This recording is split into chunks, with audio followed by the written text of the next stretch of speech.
In this video, I'll show you how to start a Facebook page for your business using your phone. A business page helps you promote your products or services and connect with customers online. First, open the Facebook app on your phone and make sure you are logged into your account. Tap the menu icon to open the menu page. Scroll down and tap on Pages, then tap the Create button to start creating a new page. Facebook will now ask you to enter some basic information about your business. Start by typing the name of your business, then choose a category that best describes what your business does. After that, you can write a short description to explain your business to visitors. Once you enter this information, tap Next to continue.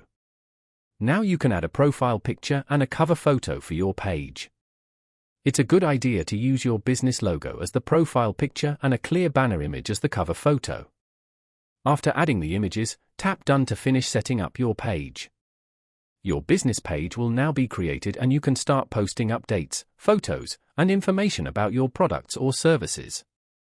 You can also invite friends to like your page to start growing your audience.